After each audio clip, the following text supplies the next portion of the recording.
दोस्तों नमस्कार, मैं डॉक्टर वर्षा झंवर श्री संकल्प हॉस्पिटल रायपुर में से। मैं यहाँ पे फिजिशियन एंड इंटेंसिविस्ट हूँ। दोस्तों कुछ दिनों पहले मैंने अपना एक वीडियो शेयर किया था जिसमें हम लोगों ने कोरोना और कोविड के बारे में, सेकेंड लहर के बारे में चर्चा की थी। आज भी हम लोग, पूरा विश्व आज भी पिछले 1-1.5 साल से अभी भी कोरोना महामारी से लड़ ही रहा है। अभी हम लोग कोरोना के साथ साथ में उसके कॉम्प्लिकेशन से भी लड़ रहे हैं। कहीं पे फंगल इन्फेक्शन से लड़ रहे हैं, कहीं किसी को पोस्ट कोविड हो रहा है। एग्जैक्टली आज हम लोग बात कर रहे हैं पोस्ट कोविड के बारे में। पोस्ट कोविड सिंड्रोम होता क्या है, पोस्ट कोविड सिम्टम्स होते क्या हैं। पोस्ट कोविड हम लोग उनके लिए बताते हैं जिनको कोविड वाले जो सिम्टम्स हैं, जैसे खांसी आना, सांस फूलना,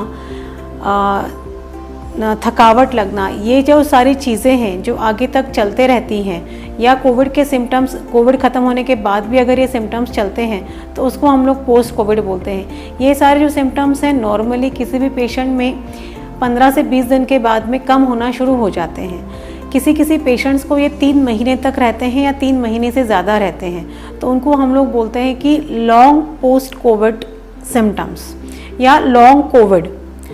बेसिकली इसमें क्या होता है कि पेशेंट को थकावट, खांसी, हाथ पैर में झुंझुनाहट, पूरे बदन में दर्द देना, सर दर्द होना, कमर में दर्द होना, ये सारी चीज़ें होती हैं। उसकी वजह से उनकी धड़कनें तेज़ होती हैं। ये उनको एहसास होता है कि हमारी धड़कनें तेज़ हो रही हैं करके, ये होना। और इसलिए वो लोग बार बार डॉक्टर्स के पास आते हैं कि हमको बस ठीक नहीं लग रहा है।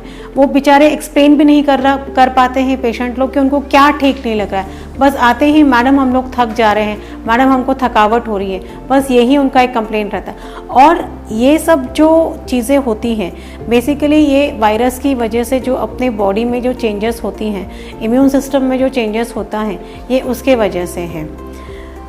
प्लस जो बाकी कॉम्प्लिकेशंस तो अपने को पता ही हैं, जैसे वो कोविड की वजह से ब्लड क्लॉट फॉर्म होते हैं, तो उसकी वजह से वो जो क्लॉट रहता है वो किसी भी ऑर्गन के या किसी भी ब्लड वेसल में जाके रुक सकता है। उसकी वजह से हार्ट अटैक आना, ब्रेन स्ट्रोक होना, किडनी फेल होना, लिवर में सूजन आना, आपके आंत जो रहती है उसमें सूजन आना, या उसकी ब्लड वेसल में क्लॉट जम जाना, ये अब सारे तो पेशेंट्स के ये नोन कॉम्प्लिकेशंस है।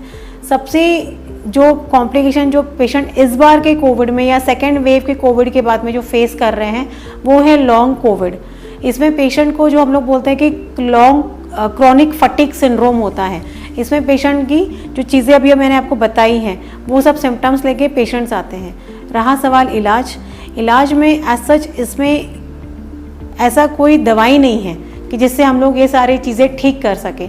इसमें जो करना है वो पेशेंट को काम डाउन करना है, उनकी अपने को ब्रीदिंग एक्सरसाइजेस रेगुलर करवानी है, और पूरे टीम, इट इज़ बेसिकली इनका ट्रीटमेंट करने के लिए पूरा टीम वर्क लगता है, जिसमें आपको एक फिजियोथेरेपिस्ट, रेस्पिरेटरी फिजिशियन, चेस्ट जिसको हम लोग चेस्ट फिजिशियन बोलते हैं, इंटरनल मेडिसिन, और बाकी पूरी team as per requirement of super speciality team जो रहती है उसके साथ में।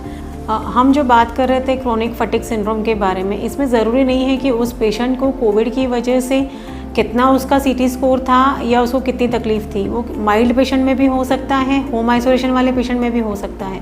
और अक्सर ये देखा गया है कि ये जो पोस्ट कोविड के सिम्टम्स हैं वो यंग एज में, मतलब 25 to 40 ईयर्स के लोगों के बीच में ज़्यादा है as compared to old age. और इस बीमारी का बचाव करने का एकमात्र उपाय यही है कि हम सब लोग को आगे आके वैक्सीनेशन करवाना चाहिए, और हमारे गवर्नमेंट को हम लोग को सपोर्ट करना चाहिए कि पूरी तरह पूरे इंडिया को वो लोग वैक्सीनेशन करवाएं, तभी हम इस महामारी से जीत पाएंगे। और अगर हम लोग लॉन्ग कोविड या कोविड की वजह से जो क्रॉनिक फटीग सिंड्रोम होता है उसके ट्रीटमेंट की अगर बात करें तो एज सच उसका कोई मेजर ट्रीटमेंट या ये नहीं है। उसमें बेसिकली अपने को पेशेंट का एश्योरेंस करना है, धीरे धीरे उनको उनको बोलना है कि जितना हो सके उतना मैक्सिमम रेस्ट कीजिए, आपका रूटीन एक्टिविटीज़ धीरे धीरे शुरू कीजिए, और जो उनको एंजाइटी हो रही है या उनको जो घबराहट होती है उसके लिए एंटी एंजाइटी मेडिकेशंस चालू करके उनको अपने आप का, हम लोग को उनको हेल्प करना चाहिए कि उनको अपने आप का पूरा कंप्लीट रिहैबिलिटेशन करवाए। और एक रिहैबिलिटेशन करने के लिए एक पूरी टीम की ज़रूरत होती है, तो वो टीम हमारे पास में आइए। स्वास्थ्य आपका, संकल्प हमारा। धन्यवाद।